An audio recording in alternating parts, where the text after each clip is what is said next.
So, Jonathan, we're going to start a podcast. Yes, Why are we going to do that? Why would anyone do that? Sounds like extra work. Indeed. However, is it really work if you love doing what you do? Oh, touche. Uh-huh. Oh, monsieur. So we're going to call it Problem Busters. And why are we calling it that? We live in a world full of problems. Full stop. Full stop. And every once in a while, you get a person we love to call a problem buster. And what do they love to do? They love to solve problems. They love to find new ways of dealing with issues and new approaches. And they think outside the box. And they solve problems that you never really thought existed, you know? Yeah, or problems you didn't think could be solved, right? That's the other big one. Yes, that is.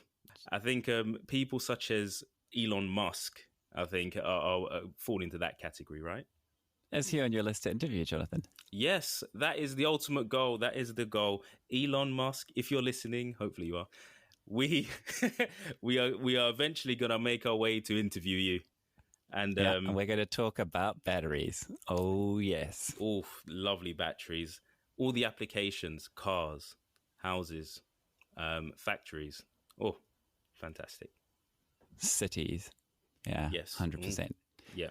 Yeah, and so the point is that, you know, I read magazines like positive.news and I look at there's just so much good stuff happening out there. You know, the world's changing a lot. I get that. It's really difficult for a lot of people. I get that. There are a lot of problems. I get that. But there is just this outpouring of human endeavor and ingenuity and effort, you know, and there's so many people doing cool things. So if we can get some of them and talk about the cool things that they are doing to improve the world around them, that's a good thing, right? Yeah. It's all about how, you know, the human existence does not rely on one person. It's all a collective, isn't it? We stand on the shoulders of people that came before us. And, you know, it's pretty much Problem Busters is out to sort of highlight that. Yeah. And the other big thing for me is that you don't got to be a world leader to make an impact, right? And I really want to highlight some local heroes as well, you know? Yeah, I mean, from authors to people who have a heavy focus on recycling and things like that. I mean, you know, it's everybody. It's not just the Nobel Prize winners. It's you still got time, dude. You still got time. I'm telling you, one day, I wonder if the Problem Busters podcast will get one. Well, you don't set your sights low. Why would you? Exactly. You just wouldn't. Yeah. No. So let's talk about some of the problems that we're interested in hearing about solving. So for me, one of the big ones is cars. I just think that we could do better. You know, people driving around in these massive vehicles with combustion engines that are 200 years old in terms of tech. Yeah. Could do better, right? So that's something I'd like to talk to people about. I don't own a car anymore. I also don't have kids, so maybe that's the only reason I can get away with it. But it makes me realize that life is better when you can walk around. You know, zipping around in a car is stressful, it's expensive, it's loud. So I want to talk about that with people. Better ways of moving people around cities. Yeah, and more eco-friendly ways of moving people around cities. Because if you think about it, it's all gone back to fire and combustible engines. So I think cars are really interesting because it's, like you said, it's one of the oldest inventions. Did you say combustible engines? Yeah, I think you did. That's internal, brilliant. Internal combustion engines. Light it up. Yeah, light it up. But it's one of the interesting industries, actually, because it's been around for a while, like 100, 200 years, right? Yeah. And if you think about it, there hasn't been much change until recently. So things have gotten a bit more efficient, and things have gotten a bit more. Um, so parts last a bit longer. They're better crafted. So you've got those kind of pieces there. However, when it comes to innovation, there's only a few sort of car brands, wink, wink, Elon Musk, Tesla, and the others that have really tried to push the space.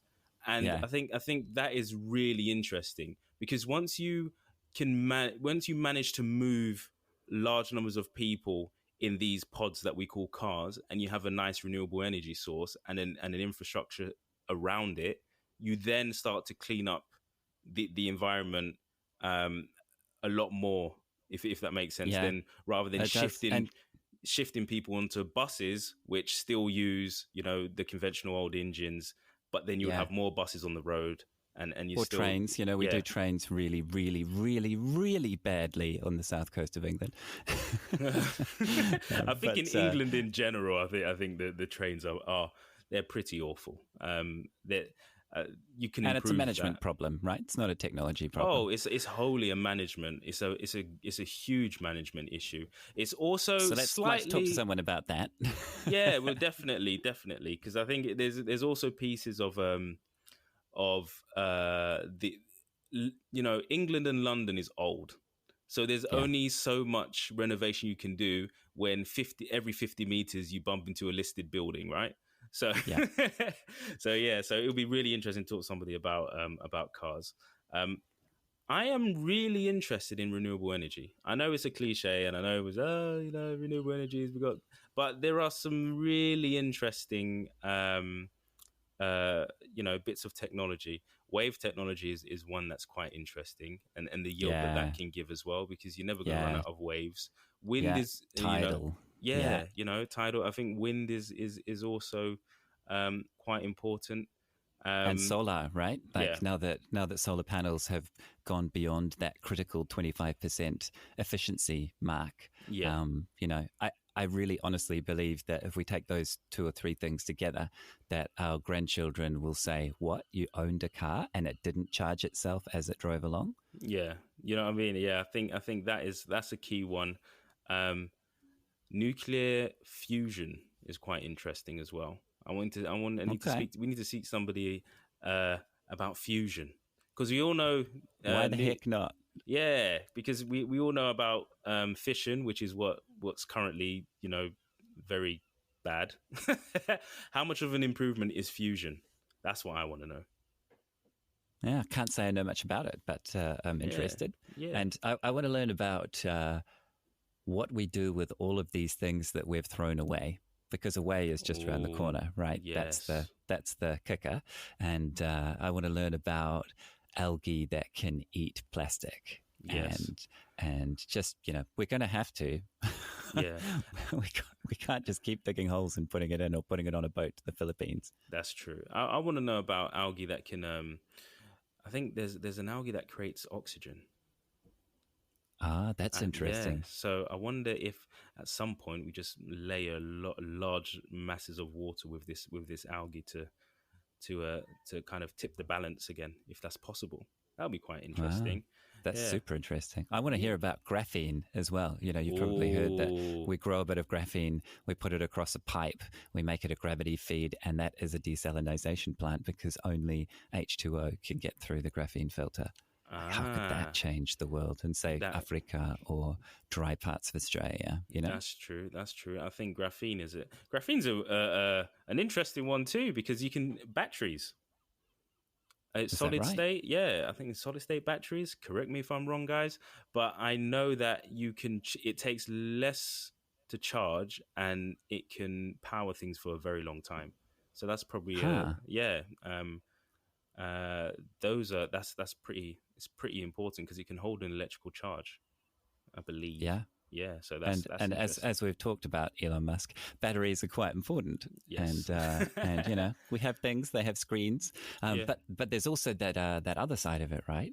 Which is that we are most of the way through the silicon age, aren't we? Yes. And silicon chips can't really get that much smaller, but No. graphene chips Yeah. can get much, much smaller, can't they? So Yes. love to talk to people about miniaturization of Yeah. chips. And, one day it might be that the collar of your polo shirt, that polo shirt that you wear all the time, the pink one with the Ralph Lauren on it? Hey. Maybe I'm winding you up. But maybe there's a time when your polo shirt will detect that your body's getting a bit cold, and it will close the fibers up on your shirt, keep you warm. Oh, that's pretty wearables. Cool. That is pretty cool. Yeah. I was thinking I was thinking about this the other day, actually. Whatever happened to hydrogen cars? They disappeared. Well, they didn't blow up. No, they didn't. But I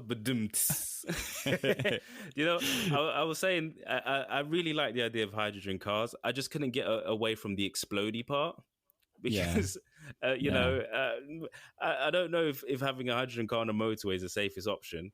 But it feels a little bit like having a lion as a pet, right? Yeah, awesome until it gets hungry and decides that you are lunch. Yes.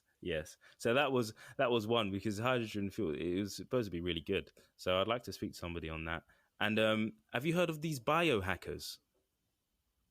Yes. Biohackers? Yeah. Yes. That is super cool. I watched a TED Talk, so I'm not an expert. However, we can get an expert. You're a TED-spert. I'm a TED-spert. So, we can get somebody to talk about that, actually. That would be really interesting. Totally. Things like gut health and cholesterol, and how there's 3 kinds of cholesterol, and get your cholesterol down to 0 means you die. Yeah. And therefore, maybe it's not such a good idea. And the fat versus sugar thing, and why high fat, low sugar is better than low fat, high sugar, and that sort of stuff, right? Yeah. Cool. Yeah, totally into that. Yeah. And go on. There was there was another TED Talk.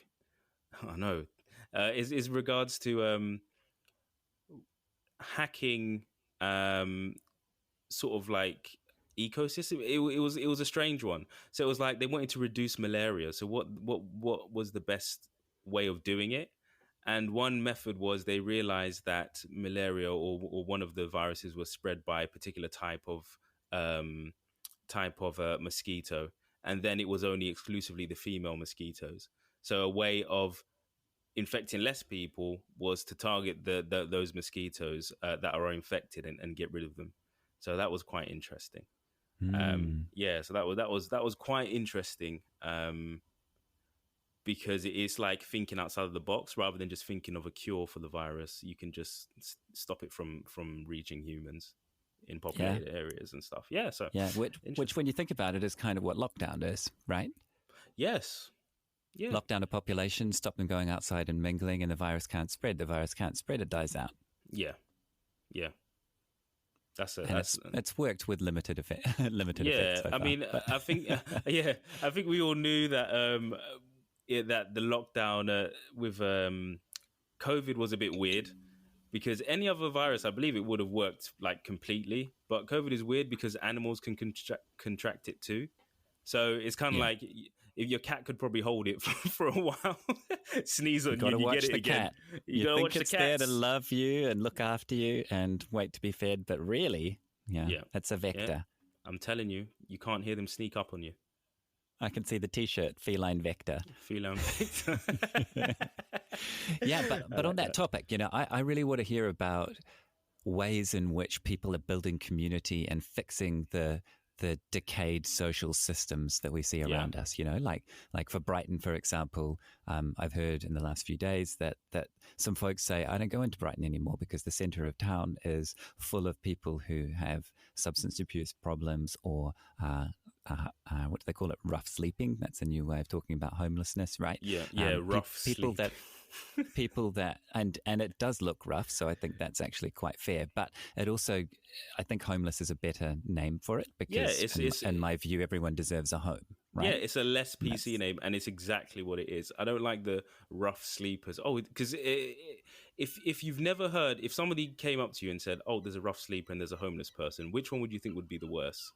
Yeah, one of them sounds rough, right? Yeah, totally. One of them sounds rough, but the other one is actually has no home. So it's Yep. kind of And for and yeah, and we could help them get a home, right? yeah, So yeah, I'm really interested to talk to people about those sorts of ideas. You know, the living wage and.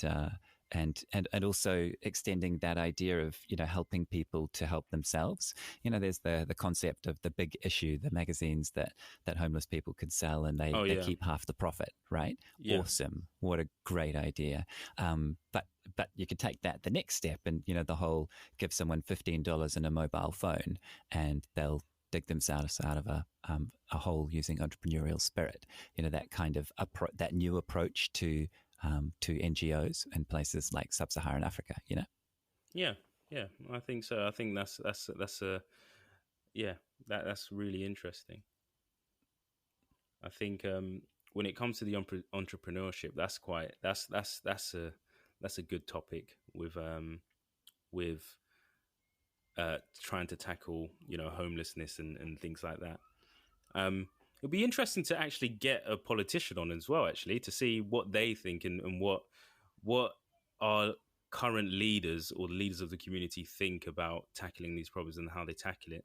Because there's two sides of the coin, right? There's the I don't want to say establishment because that sounds like I'm some sort of anarchist or something, but that you have the government and then you have sort of the charities, right?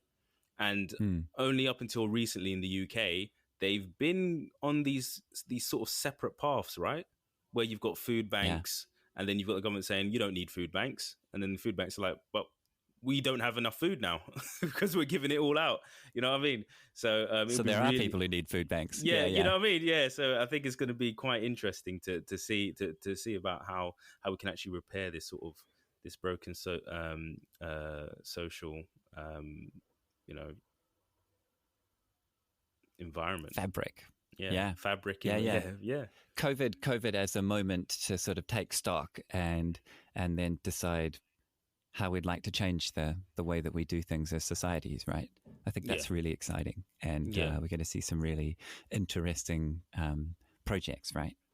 yeah. We're going to see really interesting projects. We're going to see some really interesting innovations as well, because not just in the technological sense, but in the community sense. Because there's things Yeah, you can't do as you previously did, right? yeah, oh So yeah, absolutely.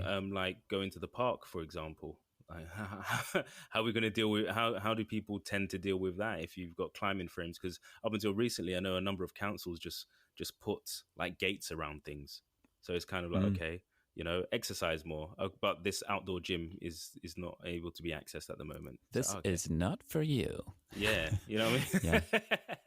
So yeah, it's yeah. yeah, It's this very is a clear, isn't it, that everybody's just trying to work out how to handle it. You know, so it'll be even interesting to talk to people from local council and talk to them about how they're adjusting their services, right, in this new world, the new yeah. normal. Yeah, I mean, one person or would be which would be really good to speak to would be a historian. How do Ah, how yeah. yeah, how did societies repair themselves after major sort of these sort of not a plague, but if you know what I mean, these These huge events. Yeah. these pandemics and epidemics because I know we had the Black Plague. There was the Spanish flu. Um, leprosy was the oldest one, I believe. One of the oldest. Yeah.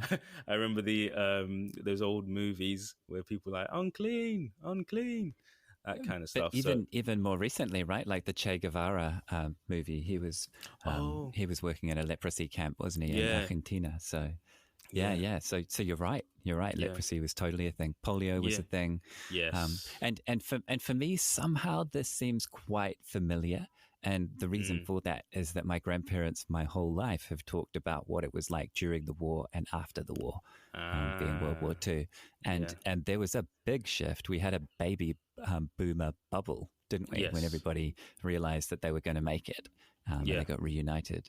yes, And you know, most of the buildings that I've lived in New Zealand were built after that time, right? oh So yeah, you know, the world really changed just after yeah. that war. So I wonder if there's some parallels, right? Yeah, I think there is. I think my parents were born in the 50s, I think, in the 50s. So their parents were, around with the World War II and military stuff. So what was really interesting is I think my mum's been through a few things, obviously. Being born in the 50s. One of them bringing you up. Yeah, bringing me up, huge. She's obviously a patient woman. Traumatizing experience. So what's interesting that she went back into not survival mode, but like literally we're now growing pumpkins. Wow, subsistence mode. Yeah, courgettes, tomatoes, and all these other things in the garden now. So she fully switched on. So she's like, yeah, we're going back into. We haven't even eaten some of the stuff that we've sort of harvested. So it's just sitting there. So she's probably planning like, if lockdown 2 comes, we're going to be having pumpkin pie and and butternut really squash good. And all these things. There's nothing better than homegrown veggies, right? Yeah. Oh, the taste. Yeah, it's good. It's good. A lot better than the store bought stuff. Totally. And I'm hoping we can talk to people in different countries as well, right? Because we live in the UK, but both of us have got roots that come from other countries, and we both work with and hang out with people from all sorts of places, right? So I think it's really interesting to share ideas of how people are solving things in different places. Yeah, because although we see it as, I mean, it's global, obviously, but I think in different problems for different areas, right? So sure, yeah. So and at different times, right? Yeah, because if you read up on sort of how Nigeria dealt with COVID, it's quite fascinating. And go on. Well, I don't have all of the facts off the top of my head, but I do know that their impact. I'm not a problem buster. Yeah, it's okay. You just keep working at it. Yeah, they weren't impacted as heavy as everybody thought. Funnily enough, and correct me if I'm wrong. I keep saying that, but that's my disclaimer. I believe they had a form of lockdown which was kind of similar to the regional one in the UK that we're doing, but they implemented it quite early. So okay. So it's a bit of an odd one there, because they're dealing with it. They've got a huge population. I think it's like 200 to 300 million in Nigeria, and America's performing worse. So I don't know what's going on. Interesting. Yeah, you would expect with all the resources that America has. I'm not saying that Nigeria doesn't have any resources, but I think relatively, if compared to relatively, if you compare the resources that the US has compared to the UK as well, there's a ridiculous disparity there, which means, and I've always said this, when you don't have as much as everyone else, I can feel it building. When you don't have as much as everybody else, you do start to become a bit more ingenious and a bit more engineering oriented. If you look at Japan, Ireland, just like the UK, both with a really strong engineering background and technology background, and it's just based off necessity rather than having the luxury of doing it. It's kind of like if you're in Japan, you have to find new ways. Yeah, you have to find new ways of feeding people. I mean, if you were in Hiroshima and you'd literally seen a city leveled by a hydrogen bomb, I mean, you could say that's where companies like Toyota cars arose from those ashes, And it's interesting because the Toyota Way or the Toyota Kata is what led to Lean, which led to Agile, which led to the way that we build all of our software services these days. So and that all came from a city being leveled, a country being leveled, and then, like you say, having to find a way, right? Yeah. That's it. You just have to be a bit more, innovative. Think outside the box. Hashtag problem busters.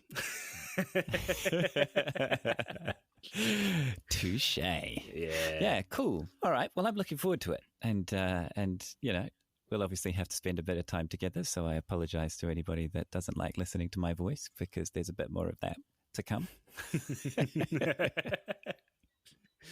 But we're going to meet some interesting people, aren't we? So yes, we are. And we're going to have some interesting conversations and have some in-depth discussions on their solutions as well, which is going to be awesome. Yeah.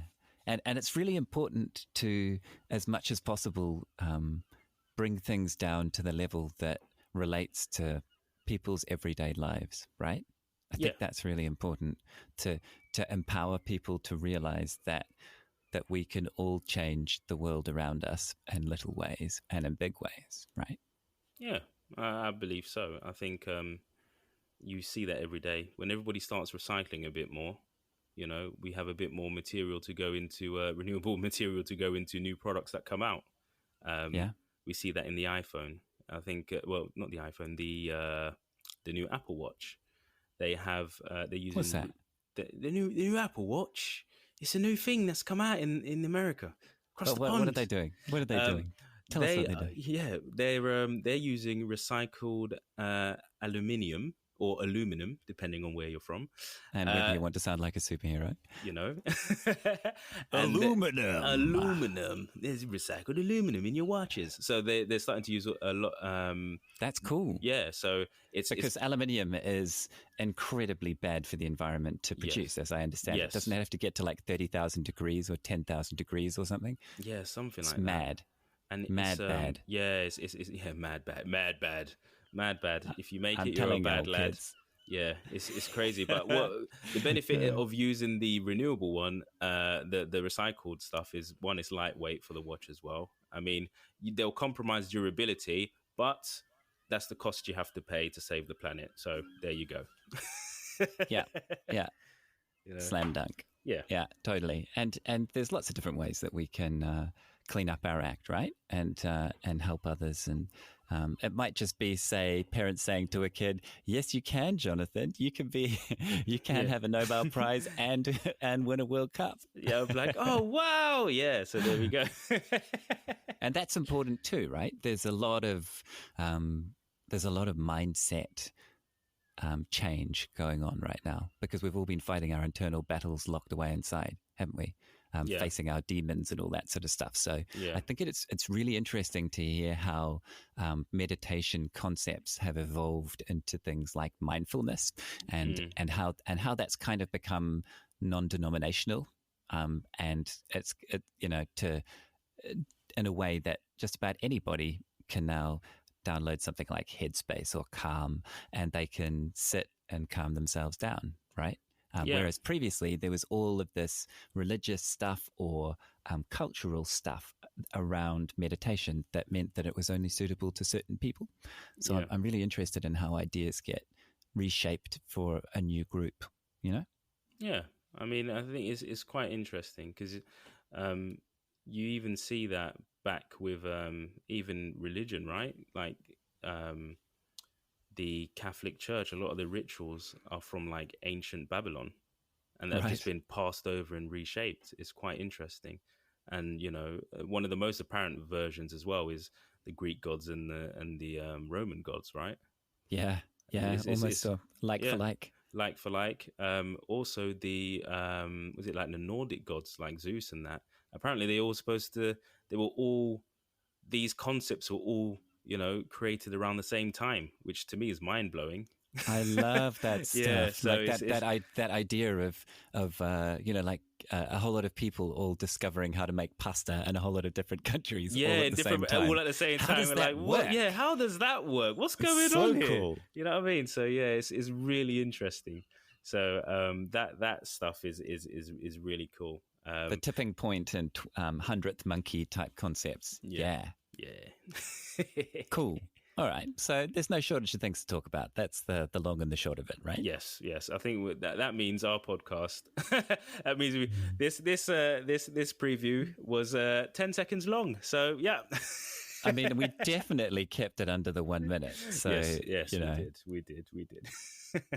And why should people listen to this podcast, Jonathan? Sell it to me. Oh, well, you should listen to this podcast because, one, we have two very, very good looking, you know, smooth faces voiced. For radio. Yeah, faces for radio. We've got smooth voices, I'm telling you. No, really, we'll have we will have really interesting guests with really interesting discussions. And us ourselves, we're problem solvers. We're really inquisitive, and it's just going to be an awesome ride. Totally. Yeah, I think basically like a 5-day weekend. It's something that you just look forward to every time it comes around. Yeah. There is 5-day weekend. Well, I mean, I'm being absolutely honest, right? I love a 5-day weekend. Like a small child in a candy shop. I love it. Yeah, no, it's going to be awesome. It's going to be awesome. I'm really excited to see who we get for our first guest. That is going to be. Oh, it's going to be good. That's no the pressure. £30,000 question. That is the 30,000. Drum roll. The only way you'll find out is if you click that follow button. You add us to your favorites. You subscribe. You subscribe, and you see that ping. Problem Busters. And at 5-day weekend. There we go.